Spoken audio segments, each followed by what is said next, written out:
Join us this morning. We have invited a local pastor, Dana Gatewood, to open us up and give us our invocation. Is that the word I use? I think so. Okay, so this is Dana Gatewood from Summersville Baptist Church. Okay. Let's pray. Heavenly Father, we come to you with humble hearts and grateful hearts. We thank you for this day. God, I thank you for this commission. We pray for the businesses of our county. We pray for the families of our county. We pray for the future of our county.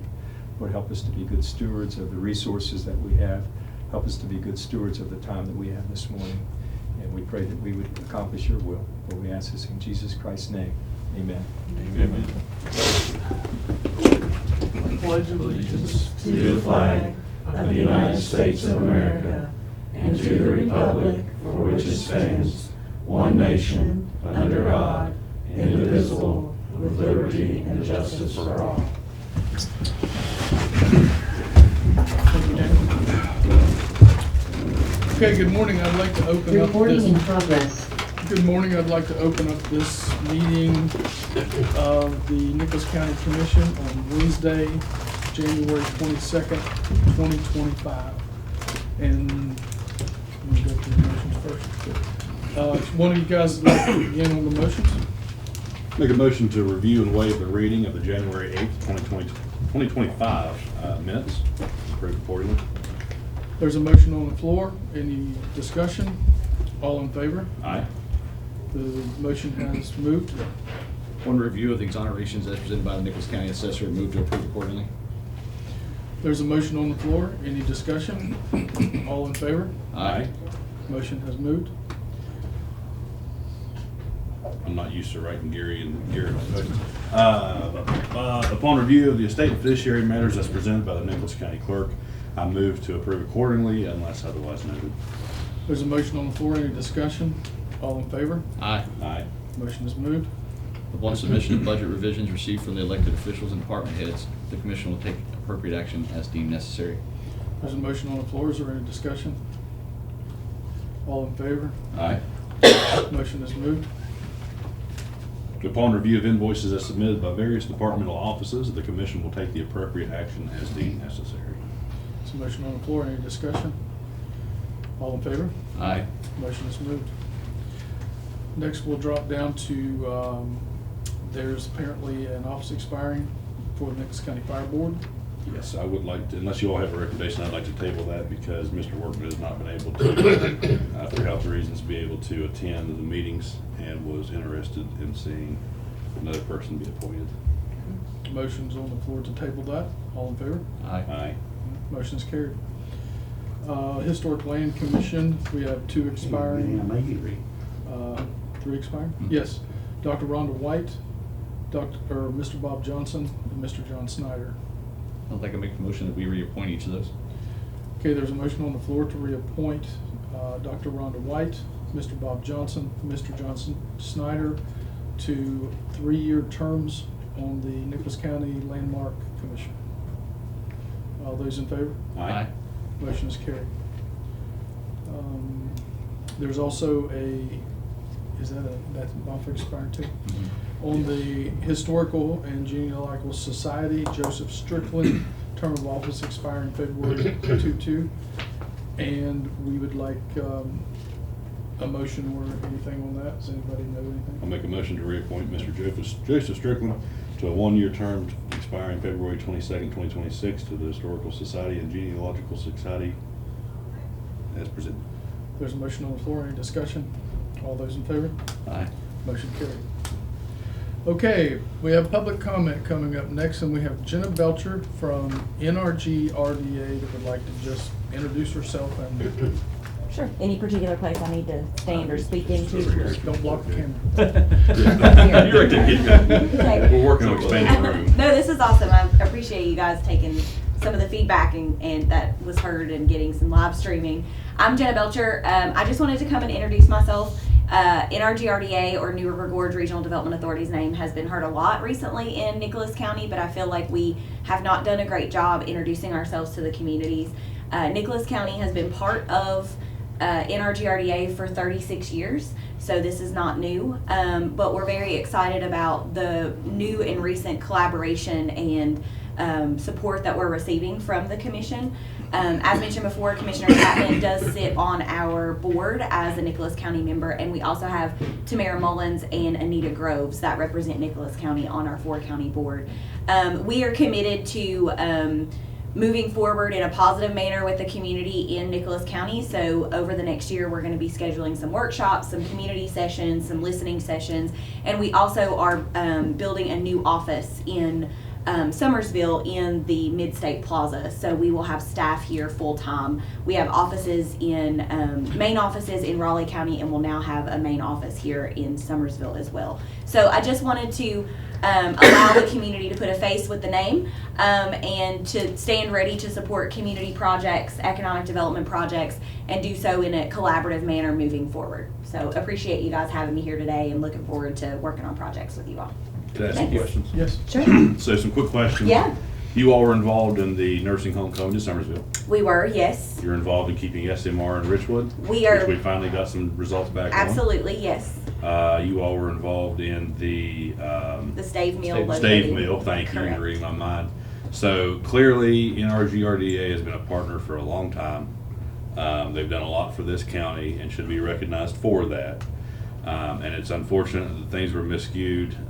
All of it, and I know myself and the other commissioners too, all we ever meant to say was, they said, hey, here's something to consider. They didn't write these ordinances that were voted down. They didn't push us to consider the ordinances that were voted down. They said, hey, these are things that'll help with economic development. Well, according to the public, this is not necessarily something that, not necessarily the exact avenue that the public wants to go. That's fine. We took them from other counties. I'm gonna say it again, not NRGRDA, and I'm looking at you too, Ray. But anyways, not towards you, but just to clarify for the public, because there's such a misperception on NRGRDA. It's very sad, actually, how some people have taken this and run with it, because I mean, you're talking of millions of dollars coming in this county because of Jenna and her board, including Tamara, Anita, and Commissioner Chapman. So thank you for clarifying the projects you've already been involved in. They're not here to run our county. They're here to be a great partner. They've already been a great partner, and people need to reflect on their actions the last 3 months and regroup on their perceptions. Thanks for that, Garrett. And I think, to your point, there is still a path forward. I think I heard the community say everybody cares about cleaning up the county in one way or the other, and I feel like we can look at different avenues to do that. So I appreciate that very much and look forward to working together to bring more good stuff to Nicholas County. Absolutely. Thank you. Thank you for what you do for Thanks. Nicholas County. And also, Tamara Mullins is here. I guess you were. Yeah, just here to support. Teamwork. Thanks, Samir. So they teamed up on us today. No, we're all together. Okay, thank you, Jim. Thanks.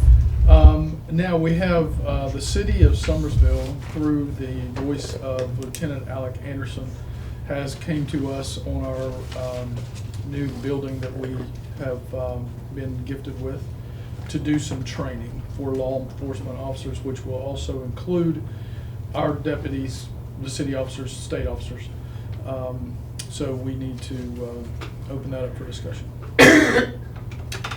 So, first off, I believe our insurance should cover that, but it'd be good to get a quick clarification on that. This being February 5th and 14th, I'd like to have clarification back from insurance by tomorrow, if that's okay with you all, just to make sure. Would that be on our insurance or the hosting organization? Well, actually, I was just thinking of ours, but yeah. And then if they require the hosting organization, we can always go with that too. Yes, that's right. That's good. That's my really only question. They said that the cost of similar courses are between $120 to $100 a day per officer. The city of Summersville is providing all equipment for this course, and attending deputies will receive 8 hours of the required 16 annual hours of in-service training. So this is no cost to our officers. Do I understand that correctly? Yeah, that's a good thing. And the building has been used for this twice before, I think. So it's not new. It's just new owners. Gary? Okay, so do I have a motion on the floor that we allow this to happen with the insurance regulations, check it out. So moved. There's a motion on the floor, any discussion? All those in favor? Aye. Motion is carried. We're running a little ahead of schedule, which doesn't really bother me. Yeah. We have Mike Moore, who is our maintenance director, and he'd like to talk about some elevator issues. Good morning, gentlemen. Good morning. So, as y'all know, I don't know if you had a chance to read that email that I sent to you yesterday with our new service contract from TK Elevators. So initially, this was signed back in 1998 for $4,800 a year. We're at the point now we're paying $18,400 a year. Renegotiated this with TKE, got both of our elevators included in this new service agreement for $10,200 a year. Comparable price, looking between $5,000 and $8,000 per elevator. Just look around with other companies, so know what y'all want to do with that, but we've saved a little bit of money if you're interested. Absolutely. And when you were talking about Absolutely. two elevators, this one and the one in the annex? Yes, sir. Now, Yes. their field agent representative was out last week and showed me around the elevator system. All of that is outdated. You can't get parts for them anymore, circuit boards and stuff like that. So commission might want to start thinking about setting some money aside to start replacing these elevators within the next, I would say, 5 years or so. Mm-hmm. So out of these contracts, what do we get? I mean, if we can't get parts, Right. what do we get? Regular maintenance. I mean, they're coming out, they're doing your elevator inspection. every year. Longevity, basically. That's it. I mean, they have some parts, but they can't get new parts. But if they tear something out, they'll keep parts off of that. They'll have someone, they can get us in a pinch, but it's not going to be a long lasting thing. Now, the elevator here at the courthouse, we had a motherboard go down, didn't we? Now, this was before your time. Correct. But we got one. Now I'm wondering if that was refurbished. Okay. Yeah, there's cabbage parts from other The way systems. Brian was talking, I'm sure it probably was. Yep, understood. Are you comfortable with this new contract? I am, yep. Now, they already know the system, and like I said, they have some spare parts on hand. I don't know that any other company would right off, so. Now, are these the same type of elevators? So what he was discussing with me will be, I forget the name of the system they put in over here at City Hall in Summersville, but it will be something very similar to that. I can't think of the terminology this morning, but the main system of the elevators themselves are both Dovers. Okay. Yes. All right, we'll read through it. Thank you. Yep. Anything else? No, that's Also it. like to refer to legal counsel. Get to work. Okay, so we have a break till 9:40 is our next one, and we need to keep that one on time. So everybody take a little break. Okay, we'd like to call this meeting back to order, and our 9:40 meeting is a discussion about a sneeze guard purchase for the circuit clerk's office, of which we have relocated. So we have brought Mrs. Spacemeyer in, who is our circuit clerk, to discuss this, and Doug Gerwig is here also. Okay. You're on. I'm on. Well, we just, invoiced the purchase back in February 28, 2022, and have not received anything since then, when we just moved down here to the new place. And per our earlier discussions, you guys would be open to something in your new area as well, right? Correct. Yep. So it should be a matter of laying that out and signing something and making that take place. But isn't there a door that shuts? Yeah, well, we probably, if that's That's a made working right, we won't cooperation with have that. to use that door except certain night? times, Oh. yeah. Well, yeah. it Because we might be can able to close cancel that it. down and just have a thing at the Yeah, bottom. a little. That's something they could, be Yeah, able to do. absolutely. I'm willing to do whatever you guys need. Yep. I mean, going back to when I first met with Debbie back in 22, she had made a request that we try and keep it in a local hardwood. Mhm. So I outsourced the tree, we cut it down, and in the process, I don't know if the tree was already, I'm sure you guys know about forests and wood and stuff like that. Some trees are privy to being wind shaken, or whenever it hits the ground, something happens, it hits something hard, it busts, whatever on the inside, and you don't really see that. Right. Well, whenever we had the tree sawed, everything looked fine. So we took it to the storage place, wrapped it all up, banded it up. And rule of thumb for the Woodworkers Guild of America is that you let it air dry 1 year per inch before you ever throw it in the kiln. Got to get it down somewhere between 15 to 18%. Throw it in the kiln, let it dry, then you got to let it stabilize for another 45 days after that. So with that being said, whenever we put it, air dried it, put it in the kiln, it split and cracked and cupped and warped, even with being in a mechanical bind to where it's not supposed to. It did anyway. So essentially what I had was $3,000 worth of firewood. Right. You know, it was absolutely worthless. I mean, you couldn't do anything with it, you know. So purchased another tree. It turned out perfect. With the air drying process and all that like that, the lumber is currently still in our kiln over in Gilmer County. You know, it's you know, probably got another, I don't know, maybe 4 or 5 days with this weather here, maybe a week, and it'll be ready to come out of the kiln and be ready to use. So, you know, I apologize, you know, that it's taken so long, but there's, you know, a process with green lumber and it being cut that it has to go through, or else, you know, it's gonna split. It's gonna split and crack and warp, and then you're gonna be fussing at me that, you know, hey, my plexiglass fell out up here, you know. So, you know, it's one of those things, and I honestly thought that, you know, every time I seen Debbie, whether it was at a you know, a park meeting or fair meeting or something like that, you know, I always tried to, you know, say, hey, you know, I haven't forgot about you, I haven't forgot about you, I haven't forgot about you.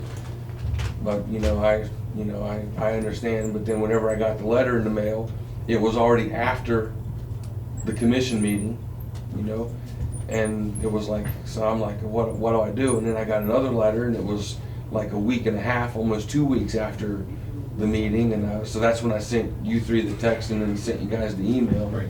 So, you know, I appreciate you, you know, Craig, letting me have the opportunity to come in and discuss this matter. So, you know, thank you. So the blessing is that now that we move, we can actually have something for there at the new location. And what would you say time frame or completion at this point is? Since We have everything to else- take a look at it and go from there, but, you know, I mean, we can start on it, you know, as soon as this weekend, you know, we get some, you know, take some measurements and stuff like that, you know. So weeks, months? Probably, depending on the intricacy of it, probably a couple months. Okay, awesome. You know? Is it gonna be, I mean, are you gonna give us a different plan apparently? Yeah, we'll have to Is change the plan upstairs? because this probably doesn't look anything like it was upstairs, so we can take a look at it and go from there. And is that something you would want where it comes down to the top, like you said, and secures to the top of it versus setting back, losing space, you know what I mean? Well, we need to set it back for people to Have a place to have a work on. place Yep. for them. Which there's plenty of room inside the frame. So if I would like to see it be real glass, not plexiglass. You know, down to leave yourself an opening to do Slot stuff in. that, and then if, do you think you need like a little voice thing, or, you know, maybe cut into the glass? I think it would turn out, or really need to be just like kind of what you proposed up there. Just leave it But open at the bottom. It's not gonna be as wide and. I was gonna say it'd be much smaller. Right. Yeah. Okay. So, are you okay with that? Uh-huh. Okay. From our standpoint, just keep the communication open. So if you wanna work with Debbie, you guys go figure it out, and we'll be fine. Okay. Okay, thank you. One thing real quick, the tie-in, are we gonna have a natural wood look or paint, or what are we gonna do to tie in with everything? Just, I don't care what that is, just so you guys can address that, we know what. Upstairs, the one upstairs, we were gonna leave it natural. That way, you know, because everything else in the building is natural, so I didn't see any need to, you know, paint Paint or it stain. or anything like that, you know, so. Alrighty. Thank you. Appreciate you. Yep. Thank you.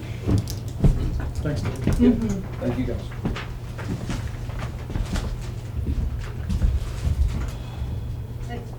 All right, our next appointment is kind of internal, so we can keep going. We want to talk about, we made a loan to a, do we have to use the company name? Five Rivers Co-op, and we asked that it be paid off by the end of 2024. It wasn't. There was apparently a check brought in here. Patty, do you want to talk about that? Yes, Mr. Clark brought in a check. Put it on the check 10th. was No, I'm sorry, on the 13th. on the 13th, That's right. and the check was wrote for $15, and, 15,000. well, it was Yes. wrote out for $15, but in the dollar amount, it said 15,000. But he actually wrote out $15. And, but then, after he left, I noticed, after he had already left, it was also dated January the 25th, which I'd already accepted the check. He did write 1,000 and initialed the 1,000. I caught the 15. And the check, we have not even attempted to cash. I talked with the magistrate, and she said, hold on to the check until after the 25th. And then she would suggest that we contact the state police and let them investigate it. Take it to the bank. It's, he banked with, Walmart's bank, Wood Forest. Wood Forest. And, let them open up an investigation, because that is a felony. So there was a check discrepancy plus post dated, and then Mr. Clark said he would have to go back to his board to get that. That's what he Yeah, did. he When did. I walked in towards the end of the Yeah. conversation, and that's what he said, that he would have to bring in a board resolution, and they didn't have a quorum whenever they approved the check to begin with. Yes.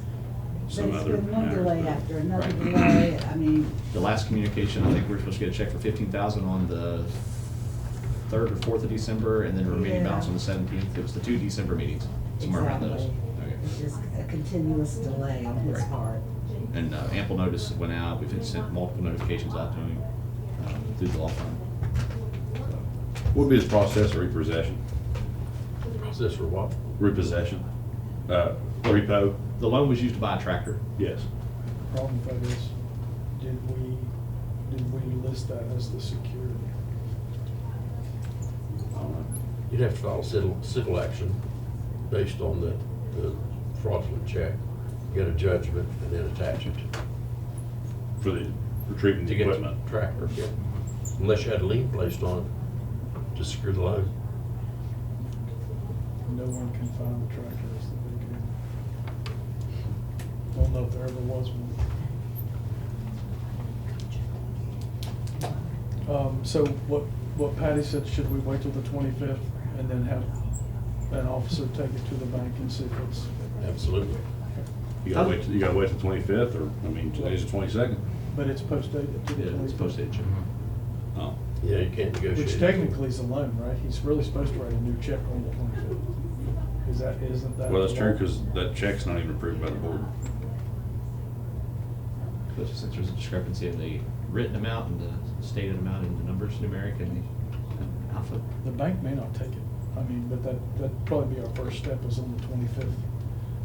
Have the state police or Johnny's crew to take it. I'd take it to state police just so there's not a conflict. You agree? That's probably the reason for that, right? Since it's a commission matter, outsource it. Be my total recommendation. I'll make that motion if we need a motion. Okay, motion on the floor is to wait until the 25th, present the check to the bank. If it goes through, what do we do with that? If the bank says it's good, do we just go Or would you hand deposit? it over to the state police on the 25th? Yeah, but let the deposit go through, recoup that, and then I'd hand it over to the police and give them the facts. Okay. If the bank refuses it, it should be something prepared for county commission in writing. Okay. So should one of us take the check with the officer, or should we just take it ourselves and see if it's good? Either way would work. Okay. The trooper could take it and then just bring back some sort of written decline or insufficient balance or whatever the reason is they can't take the check. Absolutely. All right, so there's a motion on the floor right now that we, on the 25th, turn this over to the state police for verification of the funds. I'll make that motion with the amendment that also there is an effort made through our legal counsel to retrieve the asset. NES. Yes, up into the amount of the loan. Motion's on the floor. Any discussion? All those in favor? Aye. Motion is carried. Thank you, Jim. Take a break. We're going to open this meeting back up, and Sheriff Johnny Evans just happened to be in the hallway, and we had a couple of questions for him, so we're going to kind of slide him in between here. Commissioner Roberts would like to talk about a situation with him.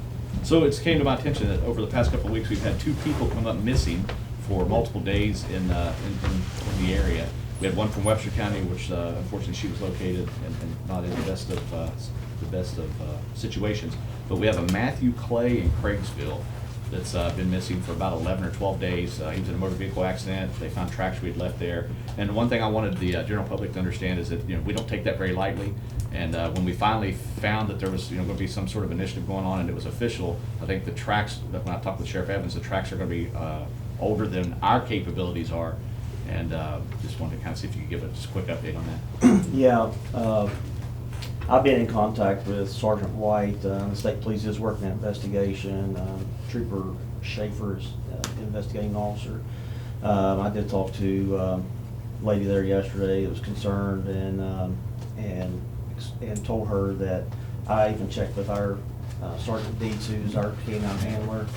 And Claude is a track dog, but it's he could probably track within a few days, but after that, the scent is just not there for him to track. Snowfall and everything. Right, and he is a bloodhound, so he doesn't really track on the ground. It's like in the air. So he can actually track someone at Lisa's scene if their window's down. He can follow the track that way too. But with the circumstances, there's not, and there's not. There is some organizations out there that may be available, but right now, with me talking to Sergeant White this morning, I don't believe that it's the right time to do that because of the weather, negative degrees out there, and we don't want to get anybody else hurt. Yeah, there's terrain factors and weather factors and just the Correct. safety aspect of it. Yeah, just like I said, I wanted folks to definitely understand it from a county perspective.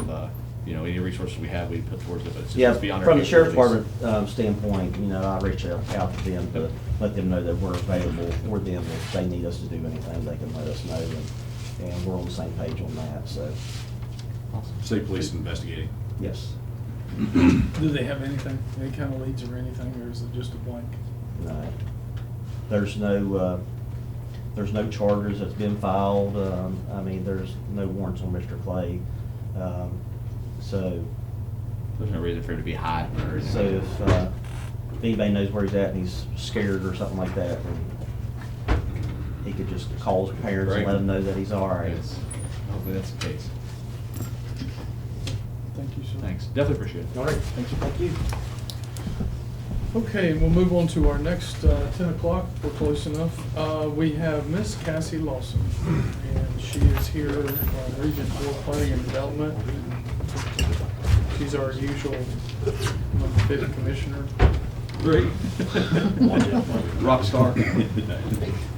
And she wants to talk about Birch River PSD, and we also have Miss Kathy Kaufman from the Birch River PSD. Libby Company. Libby Kaufman, sorry. We'll go I've with been the on there for nickname. 33 years. Okay, Cassie? I can get my documents out here. I have quite a stack. So what we have for you this morning is an application in support of the Birch River PSDs. I'm so sorry. You're good. You want a knife to cut That's them means you're off? hard working. Yeah.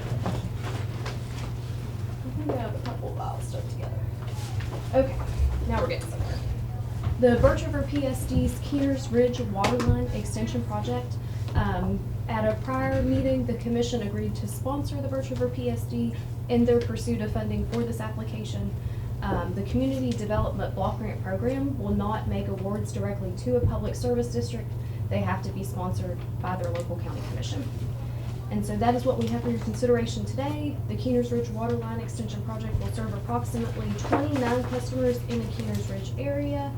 The project cost is a little less than $3 million, and so we're asking for the entirety of the funds from the Community Development Block Grant Program. Total project cost is $2,625,000. And we're happy to answer any questions you might have. So has this been applied for so far, or this will be the application of it? We've applied to the Appalachian Regional Commission. We're also going to apply to the Appalachian Regional Commission again with a little bit of a different funding scenario, just to try to make every effort possible to serve this area. But this will be the first time submitting to the Community Development Block Grant Program. Will we have to sponsor with the ARC as well? No, that program will actually make grants directly to public service districts. So this will be the only one we're coming before the commission requesting sponsorship. And this same program funded the Hinkle Mountain Water Line Extension Project, the Birch River PSD's Mill Creek Extension Project. And so it's not a program that the commission is unfamiliar with as far as like having received prior grants from the program. We just actually act as a pass-through. Yeah, pretty much. Release the funds as needed. Yep. You have that document there? Yes, and there are plenty of signatory pages. Some of them require that we include who made the motion and second to approve the application. And there are some resolutions included in the application, and I'll just give you a really quick overview of those. And there's no financial request to the commission? That is correct. There's a citizen participation plan resolution, which just acknowledges that the commission, you know, has like proactive procedures as far as taking citizen input. There's also a fair housing resolution that indicates that the county will promote fair housing. And I know that sounds kind of funny because it's a water project, but the funding actually stems from HUD. And so they use all of their programs as a platform to promote fair Legal housing. counsel, do I have any conflict with that being in real estate? Okay, thank you. And then lastly, there is an authorizing resolution that just simply authorizes the president of the Nicholas County Commission to execute all of the grant documents, associated documents. Is the guideline still the same, Cassie, that commission can only support one per year? Pretty much. I mean, you could submit 2 applications, but it's not recommended because it's a very competitive grant program. I think the state only gets somewhere around like $12 or $13 million a year. And each request is somewhere between like $2 and $3 million. So they have a very limited number of projects that they can fund. So in order to be competitive, we really recommend that applicants only submit 1 application. Do you know of any other PSDs who are requesting an application like this? Not in Nicholas County. Okay. 1 per PSD or 1 per county? Recommendation. 1 per applicant. Okay, per year. So if there had been another application that we were aware of in Nicholas County, we probably would have had like a more in-depth conversation about which one has the best shot, Chances, or, yeah. you know, Success. some way to decide which one should be submitted. But this year, this is the only one. And when you said applicant, are you considering us the applicant? Okay. Yes, yep, As the intermediary? As the intermediary of the yeah, project? yep.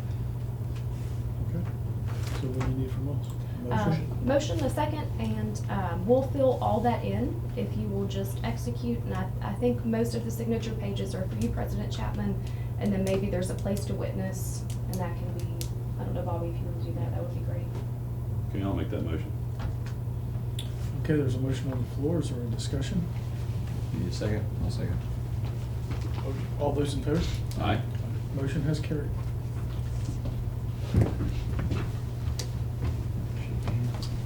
Yeah. And on behalf of the Birch River PSD and the residents of Keeners Ridge and Mill Creek, all the help that you've given us before to help extend water service to these areas that would in no way possibly get water otherwise, we really appreciate it. Thank you. Absolutely. But we can have Dover to do something. Right. Now, the one that we went to Oh, a year last and a spring half probably. ago, Mhm. how's that progressing? It's coming along very well. So they have a final title opinion, they have all of their easements. The only thing that we are waiting on at this time is a letter from the Department of Highways saying that they have approved the permit. We had communication, or the engineer had communication with DOH last week. At that time, they said the letter was forthcoming. It hasn't yet been received, but it should be received any time. And then at that point, we're ready to request authorization to bid. So we're hopeful that project will be under construction spring, summer of this year. And that was an extension in what area? Sugar Tree. Sure. Okay, now, number 2, Veterans Memorial Park. So we've had a couple of conversations about an opportunity to develop camping amenities at the Veterans Memorial Park. The USDA's Rural Business Development Grant might be a good fit to kind of kick that effort off. It is a small pot of money, but you can ask for up to $99,000 and still remain competitive. In our conversation with USDA staff, they have indicated there is no match required, but having match makes you more competitive. And having a match of 26% or more is what really makes you competitive. Anything below that doesn't really score you any extra points on the application. So we've talked with your engineer, New River Engineering, and they have proposed submitting an application to develop the road that would, eventually be expanded upon with additional camping amenities. Followed up with USDA, what they really want to see in a competitive project is some kind of economic outcome. So if the commission could also include the development of some primitive campsites, we think that that would help to sell the project. Yes, the majority of the funding is going to the roads, but then the campsites are what is really going to result in the economic impact, and we'll call it phase 1. USDA also said that they're not opposed to funding multiple phases of projects. So after this initial phase is completed, you could go back and request additional funds. So just based on those conversations, it seems like you might have a good shot at a $99,000 request from USDA to develop the road. And we would ask you to consider making a contribution of match that can be in kind, somewhere to the tune of around $26,000. Maybe that's dedicated to developing the primitive campsites. And in kind, that is an opportunity. If the county has equipment that you could use, that you could put an hourly rate to, or whatever you would pay, your county staff an hour, they can contribute so many hours. If we can get to that $26,000 contribution, we think that would be a pretty competitive application. So that $26,000 would have to happen before we apply, or we just have to commit to that? You would just have to commit to it. You wouldn't actually be required to implement anything until you have the funding. Gotcha. Yes. And does that have to be specified, with this, these are the things we're looking at doing as far as in kind? I think USDA would want to see that. Okay. But I think we could work together to figure that out. I think so too. So if that sounds like something the commission is interested in, we could work on preparing that application. It is due at the end of February, so time is a-ticking.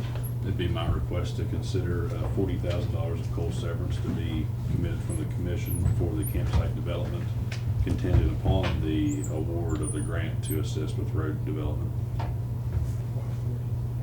She said every 26, the better. I don't want to go 50. So when you said the 26 match, so we're really asking for 125, and they're gonna come up with 99, and we can make 26, right? You said anything over 26, the better.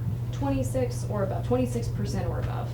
So if you wanted to do 26,000, that gets you at that mark. If you wanted to round it up to 30. Call it 30 then.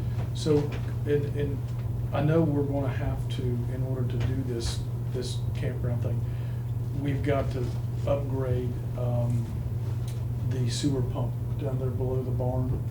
Would that be ours to do, or would that be something the city would do?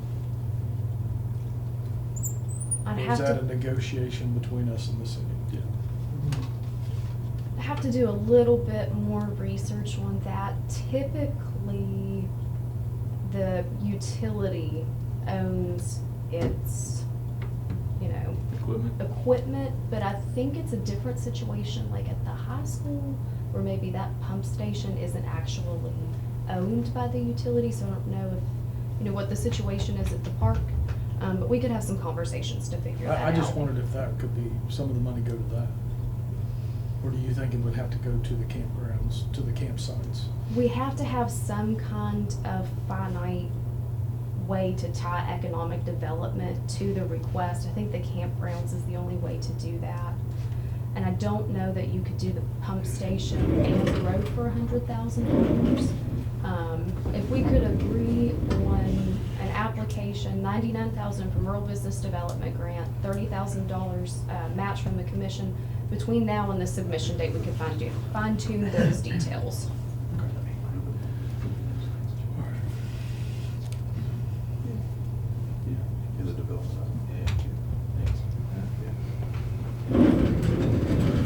All right, we have a motion on the floor to take $40,000 from Cole Severance. Yeah, bump it down to 30.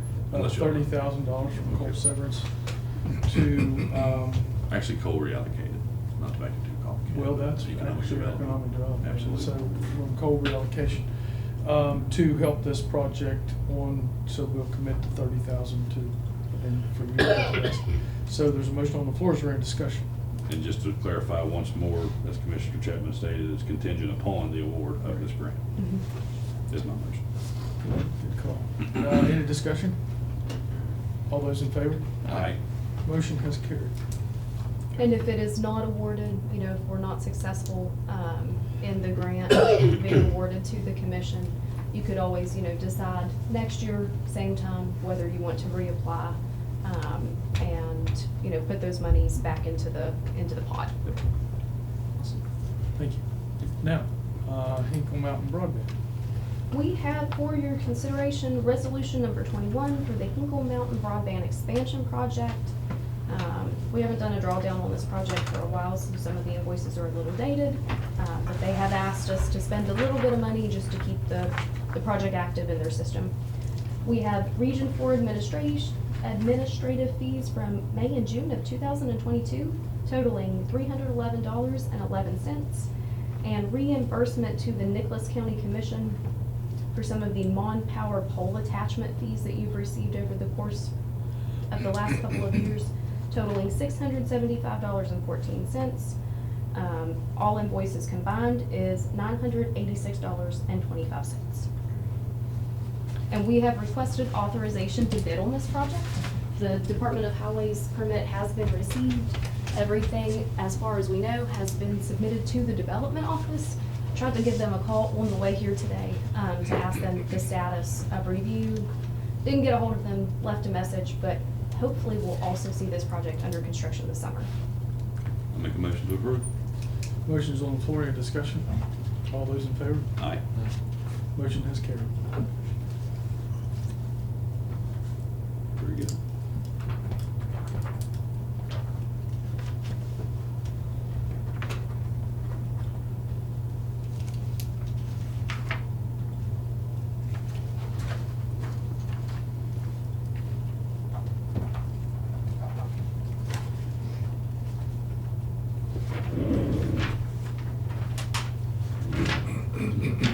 I'll get to these in a second. That's no problem, no problem.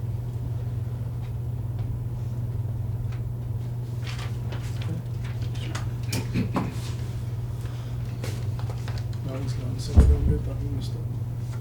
All right. We need copies for in-house.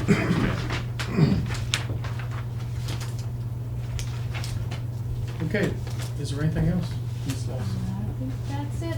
Just, again, on the, Keeners Ridge, Waterline Extension Project, we had a public meeting, I think it was last winter, at a church out on Keeners Ridge, and you would have thought it was Sunday morning church. Like, everyone from the community was there. They brought in pictures and water samples and, their water filters that they had changed out from their softeners, and just a lot of support for this project, and it will mean a lot to the community. Very good. Thank you. Thank you both. Thank you. And I guess for the first of the year, we need to say thank you for all you do throughout the years. Absolutely. And and the things that you and your whole organization, with John, everybody, you go way above and beyond for these rural areas and for these PSDs and things like that. And we appreciate you so very much. And we just want to echo those sentiments, because our community leaders really inspire us to do that, to go above and beyond.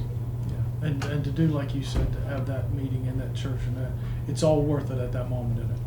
It was really cool. And a lot of those public meetings, don't go so well. People are angry, they want water. But that group of folks, they were just so grateful to have the opportunity to come out and just, That's where we need to get the federal people that have the bank accounts to come and watch that. It was really cool. It was moving. Thank you. Thank you very much. Really appreciate that. Okay, our next thing is Brandon Flowers, Director of Field Operations Representative for Cable First Construction. Is that you? That is me. Okay.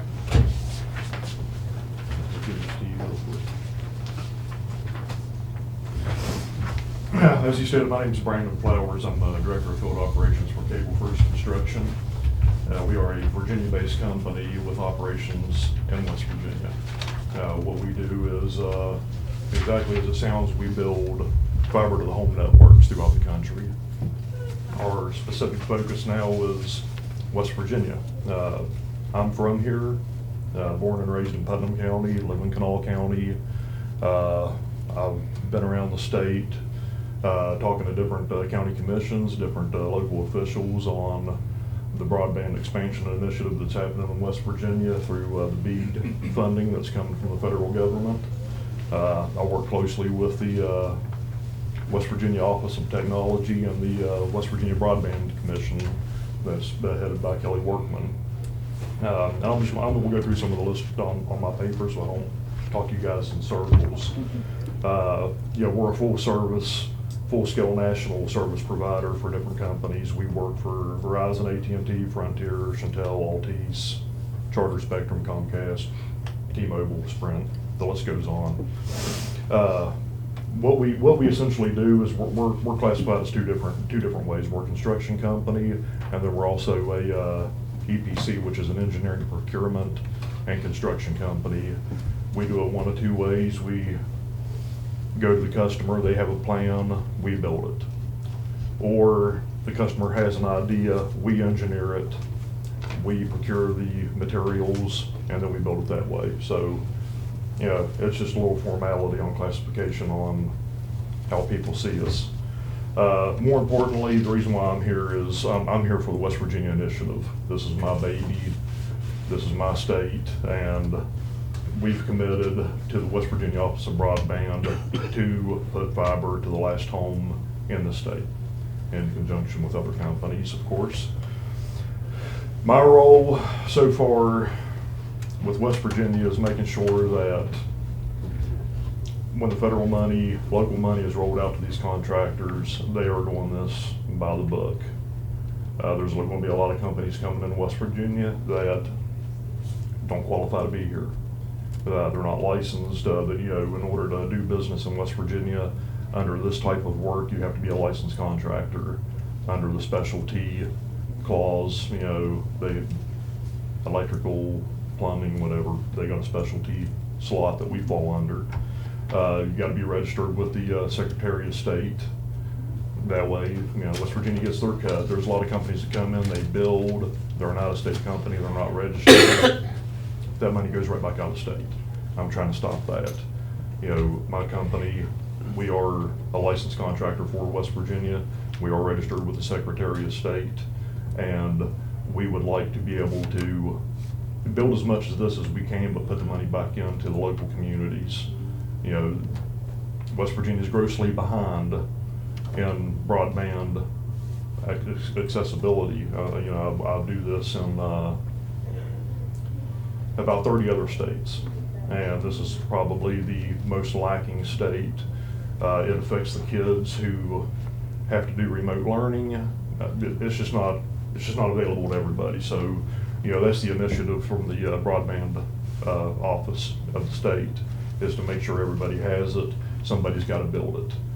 You know, so we're working with local companies that, you know, are, you know, in West Virginia. You know, there's a certified installation, SureConnect. These are all born West Virginia companies that would fall under us, that would actually go out and do the work. We manage everything. And one of the neat things that we do is we run, you know, some of the most state-of-the-art software when it comes to building and construction. Everything that we do is 1,000% transparent to the customer, to the public. Anything from, you know, how much work is done per day, DOT laws that we follow, everything is done by the book, and it's 100% transparent to everybody.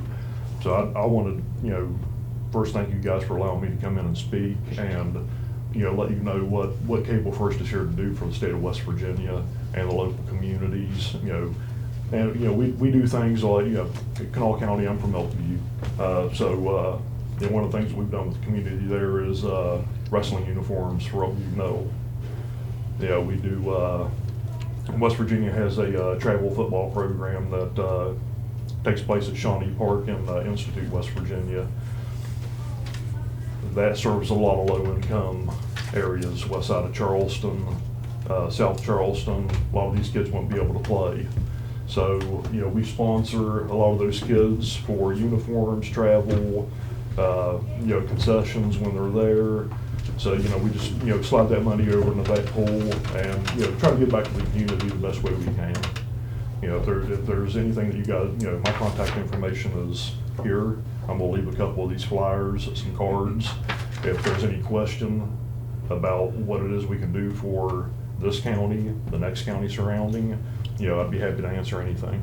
Do you guys know where out with some of the engineering architectural companies in the state, like CMN, Thrasher? There's Oh, yeah. things you do? Okay. Yeah. You're directly networking to those. So a lot of times we're at the, not want to say the mercy, but at the will of those two organizations. Yeah, Who the they broad, select. the broadband, the West Virginia broadband and the BEAD program is going to be a little different. I mean, you know, Thrasher they're going to have a very small part in that.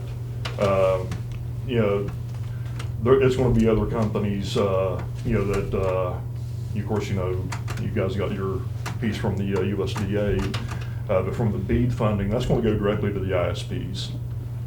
Frontier, Right. Armstrong, you know, whatever, you know, company has applied, and that money's going to go directly to them, so that's going to bypass Thrasher. I got you. So, you know, and that'll come to companies like us that, you know, where, you know, we do business with Frontier, but not in West Virginia, North and South Carolina.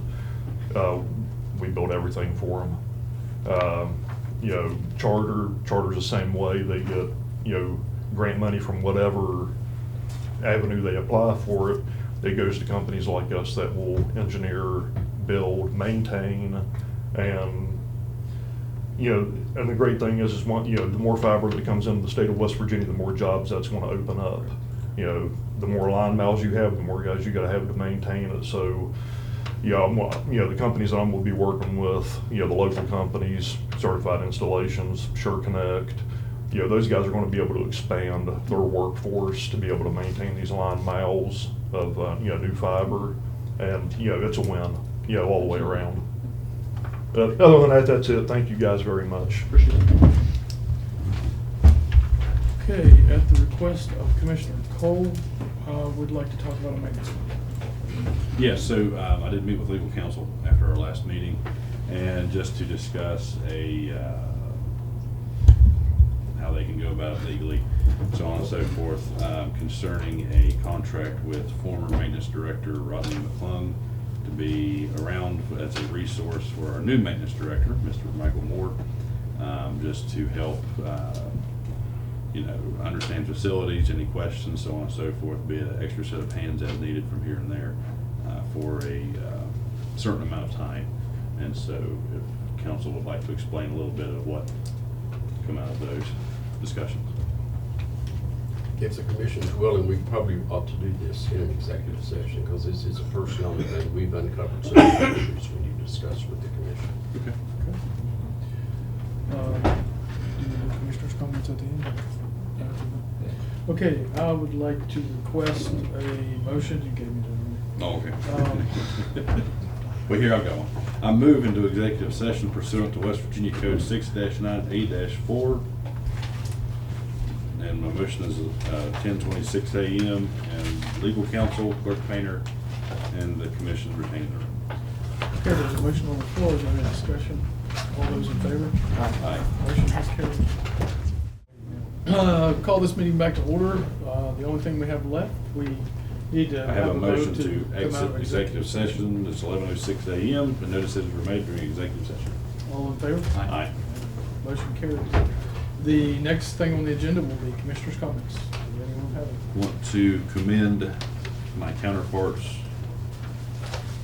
Region 4, and all three of us here for the $24,870,000 loan grant that we will be receiving from USDA Rural Development in the Reconnect program. Very exciting thing that I have had a few other commissioners tell me that they are jealous of our work, but you know, we're still team players and they are too. They're joking, but either way, an exciting day. Half of that will be just an outright grant. The other half will be a loan that is not responsible of the commission. We are just the intermediary of it. That is a revenue-based loan that will be paid off through the customer cost of the service provided once this project is complete. So just a good time in Nicholas County. We're working for you and good things are happening.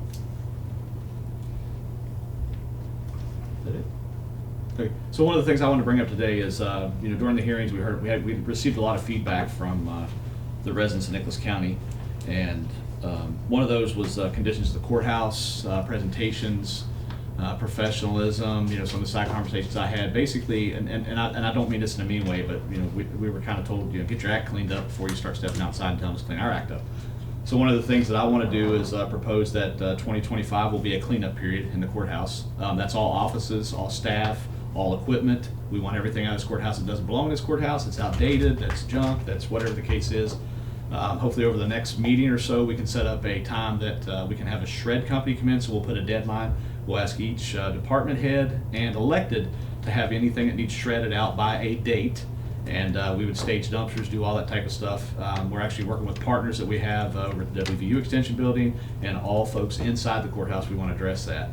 The other thing that you know, I talked about, and anytime I use the word I, it's a team. But I want to present and propose that we set $200,000 aside of coal severance money and invest that back into the courthouse, fix some of the things that folks brought up out into the community. We're looking at sidewalks. We're looking at parking lot areas, you know, the beautification of the interior and exterior, and functionality projects that we want to look at over the next year. So I think 2025, you guys are going to see, and when I say you guys, that's the community residents, are going to see a lot of changes in the courthouse as far as appearance, functionality, structures. You know, you guys spoke and we listened. And that's one of the things we want to do. And it'll be literally a courthouse initiative to get these things done. We'll communicate that out over the next couple of months. And I don't think it's something that'll take a full year, but it's not something we're looking at having done in a week or two. So, you know, when you guys come in, we want to see that the sidewalks are fixed. We don't have any trip hazards. We don't have anything like that. And, you know, we're looking at some things with social media. We're looking at things with transparency, potentially a new website that's going to have a lot more features than our current one does have, a lot more information on there as well. And it's just going to be, I think, a good initiative, a good partnership across everybody. And one of the things that I say is you know, it's you know, nothing can ever be one way. So if there's an investment made by the residents via tax dollars, and there's an investment made by the commission, there needs to be an investment and a buy-in by all parties involved. So I think it'll be a good partnership, and basically it'll have a good positive ending with folks coming in. Like I said, it's just the whole appearance of the courthouse. We're not looking for necessarily prettification, but we want things to look nice and nicer and be more organized and more professional. That's literally the direct quote I got from somebody is, we need to worry about what's going on in the courthouse and the level of professionalism and how things appear and the appearance before we start going out and telling somebody what they need to have and not have in their yard. So that was heard loud and clear. That echoed in my ears, and that's one of the things that I don't think it's asking too much to ask our courthouse staff, employees, electeds, and department heads to clean up. I think that's a very reasonable request. So you'll see some monies floating around in that type of stuff as we're able to create and move forward on those projects and programs. That's all I got. Thank you, sir. Perhaps something for the next agenda? Yes. Yep. A plan. Yep. We'll get plans started. And the funding approval. The only thing I want to talk about is this broadband thing, and I want to just clarify one thing. It keeps coming up, hearing we got this as a no cost to the taxpayers. Well, everything's cost to taxpayers, but this service that will go in will not be a free service. You will have to subscribe to it.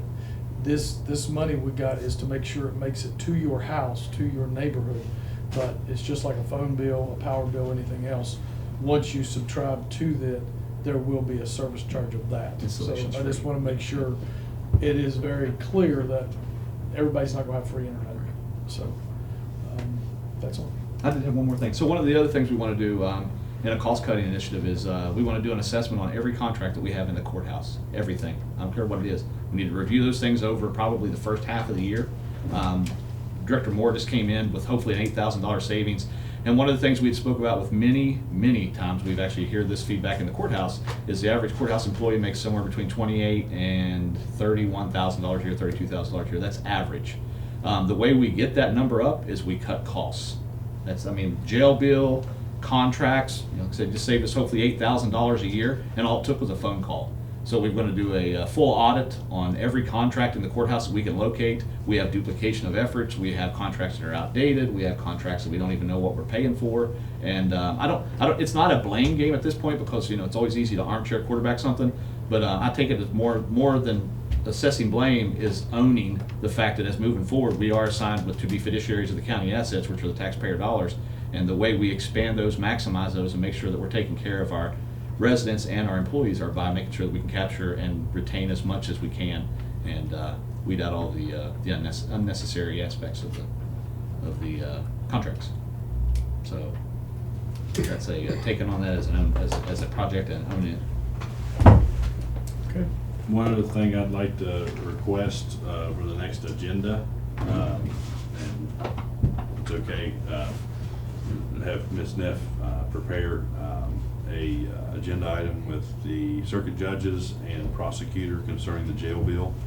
As Commissioner Roberts pointed out to me at some point this morning, their jail bill went up last month, a sizable amount, and we need to get a handle on this because until we have offices do everything they can in this situation, their salaries probably won't change.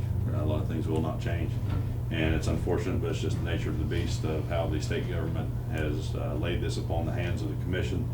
And I think we do need some accountability and regrouping as we go into 2025.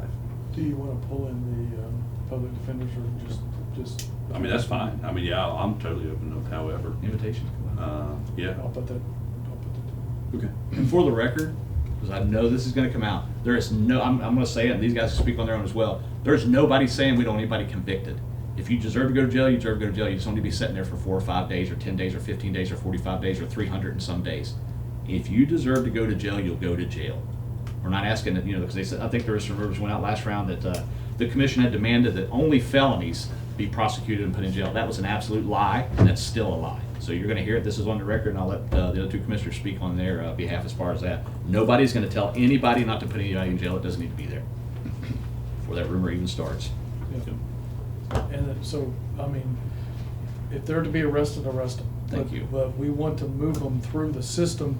Everybody has the right. You know, there's a lot of people, maybe a lot of people, but there's people maybe in jail that are innocent, you know, and they're sitting there. So we want to move through the system for everybody. Yes. So.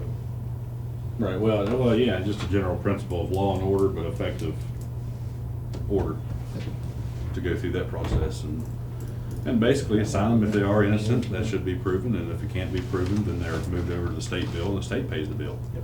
I think that's a clarification. There's no problem with somebody being in jail, but we have a problem when it's just sitting there, perhaps for no good reason or for a good reason. I mean, it's just case by case when it's sitting on the county's bill for a state program. And they're only on our dime until they're indicted. Is that the right term? I believe so. They're indicted. Yes. So it's not that we're going to send somebody out that's guilty. It's just we want to speed it through. If you're guilty, then be guilty. And move that process along. Follow the process. So once they're indicted, they go on to the state down. We have 2 judges, so they should be there half the time. Yep. Twice as much work taking place. Motion to adjourn. So moved. All in favor? Aye. Aye. Thank you.